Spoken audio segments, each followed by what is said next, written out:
बात निकली है, अब बहुत दूर तलक जाएगी। गुजारिश है सबसे कि सोई हुई सरकार को जगाएगी। उदास दिख रहे हैं जो चेहरे आज, कैसे वो मुस्कान वापस आएगी। अगर अब ना सुनी गई इस दिल की पुकार, तो ये बात हर एक जन तक जाएगी कि हम नहीं हैं गुलाम आज भी, हमारी आवाज बाहर लाएगी। अब लेकर रहेंगे जॉब हम, ये रूह अब और अत्याचार ना सह पाएगी। हमारी डिग्री फर्जी है, हमारी कोई मेहनत नहीं है। आप चीजों को चला भी नहीं पा रहे और बेचकर दूसरों पर निर्भर हो रहे हैं, और आप हमें आत्मनिर्भर होने का ज्ञान दे रहे हैं। तो क्या फर्जी है, हम, हमारी मेहनत या आप? बताइए। 10th 12th ग्रेजुएशन में बच्चा 80% मार्क्स लाकर भी आज नौकरी नहीं पा रहा। कितना गिर गया शिक्षा का स्तर, बताइए आप। फिर आप लोगों को पास क्यों कर रहे हैं? क्यों लोगों को ग्रेजुएशन करा ही रहे हैं आप? 8वीं के बाद ही कह दीजिए कुछ कर लीजिए। देश की परीक्षा आज 8 चरणों में हो गई है। प्री, मेंस, इंटरव्यू, धरना, lathi charge, high court, supreme court, CBI जांच। पढ़ेगा युवा या लड़ेगा युवा? और जान बची तो नौकरी करेगा युवा। करे तो करे क्या? यह कैंपेन स्टूडेंट्स के अधिकार के लिए है। क्यों है? जहां लोग पीएचडी, पोस्ट ग्रेजुएट, ग्रेजुएट होकर भी पियोन का फॉर्म भर रहे हैं। आपने देखा होगा यूपी में 70 वैकेंसी गिनती की पियोन की थी, जहां हजारों पीएचडी करके 50,000 ग्रेजुएशन, पोस्ट ग्रेजुएशन वाले बंदे उस नौकरी के लिए आवेदन कर रहे हैं। इससे बुरी दशा, इससे ज्यादा देश की दुर्गति और क्या हो सकती है? युवाओं की कहानी है जो सरकार को सुनानी है। चुप रहने वालों की चुप्पी भी तुड़वानी है। अब सिर्फ मीडिया में सिर्फ आना नहीं है काफी, मीडिया में छाना होगा काफी। अब सिर्फ आने से काम नहीं चलेगा कि मीडिया ने 2 मिनट का शो हमारा करके दिखा दिया और बस बात बन गई। नहीं, छाना पड़ेगा। हर वक्त मीडिया को यह याद दिलाना पड़ेगा कि रोजगार पे बात करो। किसी भी एग्जाम के प्रोसेस 3 साल से पहले खत्म नहीं हो रहा, वैकेंसी लगातार घट रही हैं। तरह तरह के नियम लागू करके सरकार यह दिमाग लगा रही है कि कैसे नौकरियों को टाला जाए, कैसे युवाओं को निकाला जाए। अब जरूरत है गवर्नमेंट प्रोसेस में, गवर्नमेंट जॉब प्रोसेस में रिफॉर्म की। हम किसी पार्टी के अगेंस्ट नहीं है, हम किसी बंदे के अगेंस्ट नहीं है, हम सरकार के अगेंस्ट नहीं है, हम अनएम्प्लॉयमेंट के अगेंस्ट हैं, हम बेरोजगारी के अगेंस्ट हैं। आज आपने देखा होगा एग्रीकल्चर का एग्जाम का हुआ, वहां घोटाला। आरआरबी एनटीपीसी का एग्जाम हो रहा है, उसके लीक होने की वीडियो वायरल हो रही है। आपको मालूम है ऐसा क्यों हो रहा है? क्यों लोग इतना मजबूर हो रहे हैं कि वो ये सोच रहे हैं कि कैसे भी पैसा देकर के, नकल करके नौकरी मिल जाए? क्यों ऐसा हो रहा है, आपने सोचा? इससे हम क्राइम को बढ़ावा दे रहे हैं। क्यों? क्योंकि अगर लोग सही तरीके से नौकरी नहीं पाएंगे, उनको यह मालूम चल जाएगा कि पढ़ के भी नौकरी नहीं मिल रही, तो फिर यही होगा। पहले इतनी नकल और इतने घोटाले नहीं होते थे, इतना लोग पैसा देके नौकरी के पीछे पागल नहीं रहते थे। जो चीज जब मिलना बंद हो जाती है तो उसी को कहते हैं कि अब ये ब्लैक में मिलेगी। वही हाल नौकरियों का हो गया है कि वैकेंसी इतनी घट गई है कि जो रह गई है वो भी अब ब्लैक में मिलेगी, नॉर्मली नहीं मिलेगी। लोग मोदी जी के खिलाफ बोलने में आज इसलिए डर रहे हैं। मेरे आज तक पे इंटरव्यू हुआ, मुझे नहीं पता अभी तक वो ऑन एयर हुआ है नहीं हुआ। हर आदमी यही कहता है, आपको डर नहीं लगता? मैंने कई बार ये बात पहले भी कही है कि किसी के भी जाने का दुख तब है जब आने की खुशी बहुत ज्यादा मनाई गई थी। आज हम डर इसलिए रहे क्योंकि मोदी जी को लाने के लिए हम पागल हो गए थे। हमने इतनी तारीफ कर दी थी, हमने इन द सेंस मीडिया ने, सबने इतनी तारीफ कर दी थी। स्विस बैंक का काला धन आएगा, 15 लाख रुपए मिलेंगे, अच्छे दिन आएंगे, गुजरात मॉडल, 2 करोड़ रोजगार, सस्ता पेट्रोल, सस्ती गैस, सबका साथ, सबका विकास, मोदी है तो मुमकिन है। अब की बार मोदी सरकार, हर जन की है यही पुकार, घर घर होगी मोदी सरकार। अब वही लोग किस मुंह से कहें कि मोदी जी गलत कर रहे हैं? इनकी स्थिति वो है जब एक लड़का अपने घर अपनी गर्लफ्रेंड के बारे में बता देता है कि मुझे इससे शादी करनी है, और 2 साल बाद जब उसके रिश्ते अनबन होने लगते हैं तो वो डरता है कि अब घर ये कैसे बताए कि इससे नहीं निभ रही। पहले तो ये बड़ा पागल था उसके लिए। यही सेम स्थिति उन लोगों की है। वरना एक बात बताइए, मैं आज वीडियो बना रहा हूं, आप देखते हैं वीडियो के नीचे 2-2 लाख लोग सिर्फ लाइक करके और 2000-2500 मुश्किल से डिसलाइक कर रहे हैं। वजह क्या है? क्योंकि ये बात हर एक को छू रही है। आज हर कोई मोदी जी की बुराई करने से डर रहा है, मोदी जी की खराब बातों को बताने से डर रहा है। क्यों? जो अच्छा किया हम भी गिनाते हैं, जो उन्होंने अच्छी चीजें की वो हम भी गिनाते हैं। बाबा रामदेव को ही देख लीजिए, 2014 में कैसे चीखते थे, 35 रुपए पेट्रोल चाहिए कि नहीं? जनता कहती थी चाहिए, दे दो। 300 रुपए की गैस चाहिए कि नहीं? चाहिए, दे दो। 15-15 लाख अकाउंट में चाहिए कि नहीं? चाहिए, दे दो। अब वही बाबा रामदेव कह रहे हैं कि ये पैसा, पेट्रोल महंगा हो गया तो नेशन बिल्डिंग हो रही है। अगर एक बाप बच्चों को भूखा रख के घर बना भी ले तो कौन सा बड़ा काम कर दिया उसने? उसमें रहेगा कौन? जब लोग ही नहीं रहेंगे, बेटा ही नहीं रहेगा, तो उस घर को बिल्ड होने का मतलब क्या है? आप किस नेशन की बिल्ड होने की बात कर रहे हो जहां युवा, किसान रोडों पर आत्महत्या करने को मजबूर है? उस नेशन को बिल्ड कर रहे हो आप? कमाल का नेशन बिल्ड कर रहे हो, करते रह जाना। ये नेशन हमसे बना था, हम जैसे लोगों से ये नेशन बना था, और हमें मार के तुम जाने कौन से नेशन बिल्ड करने की बात कर रहे हो। बना लेना अपना अलग आइलैंड, तुम रहना, अमित शाह जी रहेंगे और 2-4 को रख लेना। पार्टी के अंदर भी कोई बोलने को तैयार नहीं है। पार्टी के अंदर भी एक से एक बड़े नेता हैं जो ये नहीं कह रहे मोदी जी को कि मोदी जी ऐसी क्या इमरजेंसी है जो आपको स्टेडियम का नाम बदल के उसका उद्घाटन करना जरूरी है। देश का युवा सड़कों पे, किसान सड़कों पे, एक बार उससे मिल लीजिए। एक पीएम का ईगो इतना हाई हो गया कि वो प्रजा से नहीं मिल सकता। क्या भगवान राम प्रजा से नहीं मिले थे? उस टाइम तो भगवान राम ने यह किया, हम आज जय श्री राम करते हैं और हम राम के पद चिन्हों पर एक कदम नहीं चल रहे कि वो रात को पहरेदारों से पता करवा रहे हैं कि जनता उनके बारे में क्या बात कर रही है। और यहां जनता चीख रही है ट्विटर पे, तो भी राजा को पता नहीं चल रहा और राजा बोलने को तैयार नहीं है। मैं सरकार बदलने की बात नहीं कर रहा, हर राज्य का यही हाल है। सरकार में बदलाव से काम नहीं चलेगा, सरकार बदलने से काम नहीं चलेगा, सरकार में बदलाव से काम चलेगा। बेरोजगारी पे बात करने से काम चलेगा, उसको इंप्लीमेंट करने से काम चलेगा। हम शिक्षा व्यवस्था के खिलाफ हैं, भले ही मामला किसी भी राज्य का हो।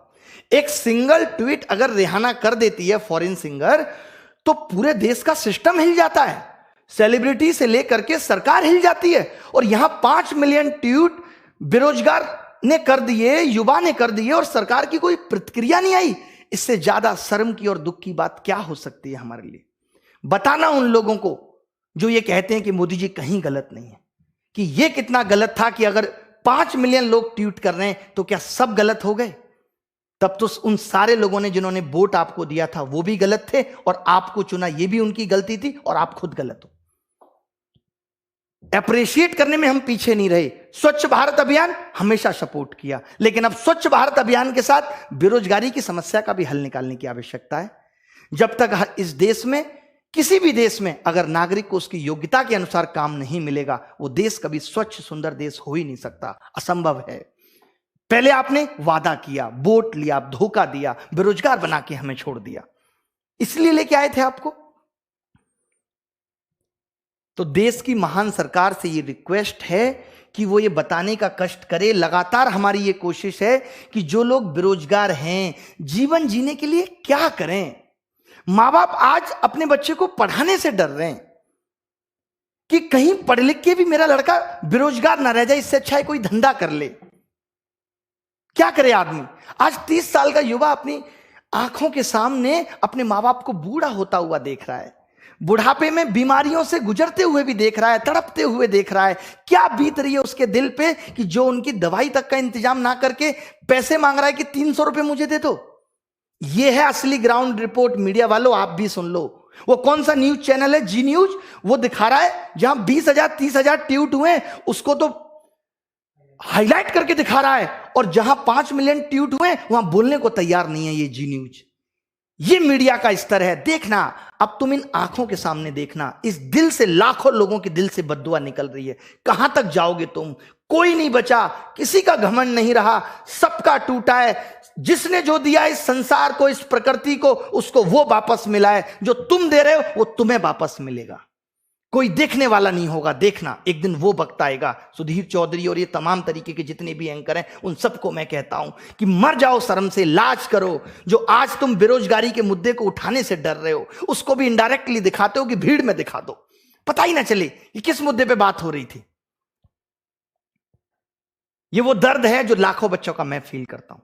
आपको देखा होगा 4 दिन 5 दिन से हम ये चीज चला रहे हैं, लगातार लोगों को ये दिखाने की कोशिश कर रहे हैं कि सच्चाई क्या है, क्योंकि मीडिया ने ये दिखाना बंद कर दिया है।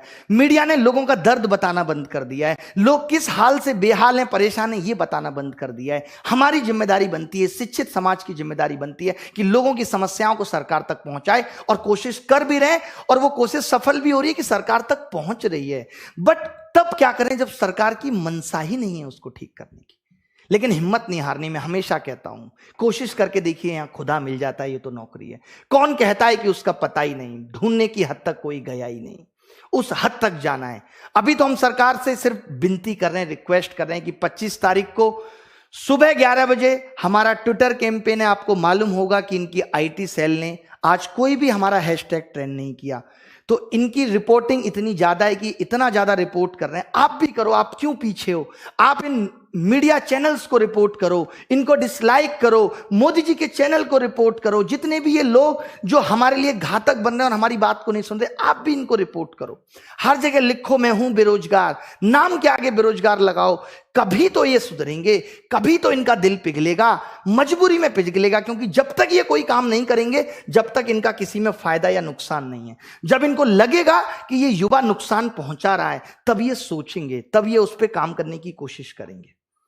तो कल सुबह 25 तारीख को 11 बजे हैशटैग मोदी जॉब दो, मोदी_जॉब दो, हमने चेंज किया है रोजगार दो से, क्योंकि रोजगार में तो ये भी कह रहे हैं कि पकौड़ा भी रोजगार है, बट वो रोजगार भी है और जॉब का मतलब नौकरी से है, कि पढ़ा लिखा युवा मांग रहा है कि जॉब दो। तो दोनों हैशटैग चलाने हैं, हैशटैग मोदी_जॉब_2, हैशटैग मोदी_बेरोजगार_2, रोजगार_2, दोनों चलाने हैं। आपको डिस्क्रिप्शन में भी मिल जाएंगे।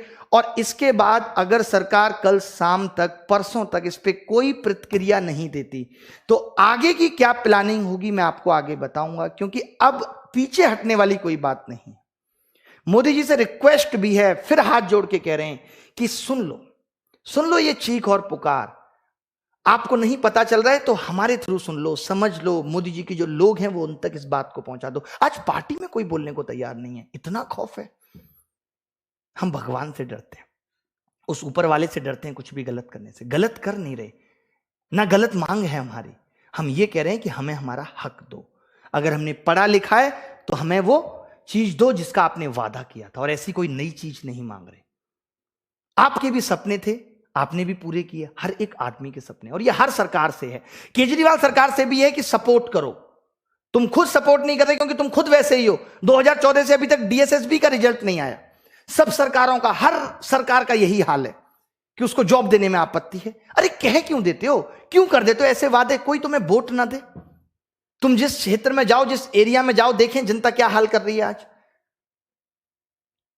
आज समझ में आता है कि हर नेता क्वारा क्यों है, क्योंकि इसे वादा निभाना नहीं आता। आज समझ में आता है कि हर नेता क्वारा क्यों है, क्योंकि इसे वादा निभाना नहीं आता। तो आगे की क्या प्लानिंग होगी आपके साथ शेयर कर दी जाएगी। मेरे साथ क्या चल रहा है यह भी एक दिन आके शेयर किया जाएगा, जब चीजें हद से ज्यादा बढ़ेंगी। अगर मैं फिर कहता हूं कि आगे आने वाले टाइम में अगर चैनल से लाइव ना हो पाए, तो समझ लीजिएगा कि कुछ ना कुछ तकलीफ जरूर है। कल भी पूरे दिन तकलीफ की वजह से वीडियो नहीं बना पाए। हर जगह जहां जहां से भी कोशिश है कि इस बात को जितना ज्यादा फैला सकें उतना फैलाने की कोशिश कर रहे हैं। डिस्क्रिप्शन में लिंक दिया हुआ है, कमेंट में भी एक लिंक दिया हुआ है अभिनय मैच 2 चैनल का। अगर यहां से लाइव नहीं हो पाया इन केस, तो उस चैनल से लाइव करूंगा। उम्मीद करता हूं कि ऐसा कुछ ना हो और मेरी आवाज या आप सबकी आवाज मेरे थ्रू सरकार तक पहुंचती रहे। पूरी कोशिश है, तन मन हर तरीके से मैं आपके साथ हूं। मुझे कोई पॉलिटिकल लीडर नहीं बनना, मेरा स्तर पॉलिटिकल लीडर से बहुत ऊपर है। लोग एक नेता को डर के प्यार करते हैं। आज लोग ये भी कहेंगे कि नेता बनना चाह रहे हैं, नेता को लोग डर के प्यार करते हैं। मुझे लोग बिना डरे सम्मान से दिल में प्यार रखते हैं। कहीं ज्यादा बड़ा औहदा है मेरा किसी नेता से, तो ये मत समझिएगा कि मुझे ये बनना है। किसी भी तरीके से तोल लीजिए, इकोनॉमिकली से लेकर के हर तरीके से, किसी भी तरीके से तोल लीजिए।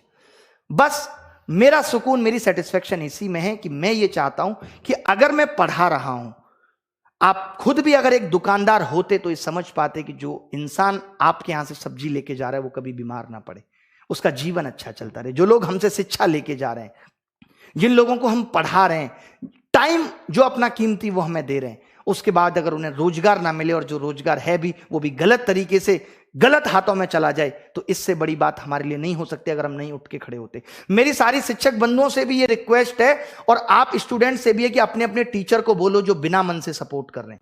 मैं यहां पे खुल के ये कहता हूं कि अगर ऑफलाइन प्रोटेस्ट की भी जरूरत पड़ेगी तो हम करेंगे और सारे टीचर्स को साथ आना पड़ेगा। अपने सारे टीचर्स को कह दो जो डर कर छुप कर घर में बैठे हैं, शर्म करें। आज वो जो है उन स्टूडेंट्स की बदौलत हैं, आज उनकी रोटी भी है तो उन स्टूडेंट्स की बदौलत है, जिनके साथ खड़े होने में भी उनको नानी याद आती है।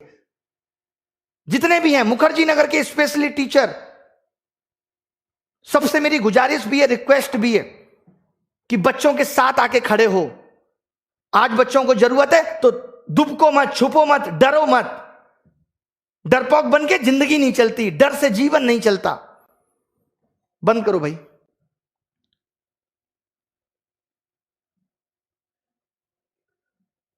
ठीक है, मैंने ट्विटर के लिए बोल ही दिया, ट्विटर कैंपेन के लिए हैशटैग दे दिया, सब कुछ ठीक है।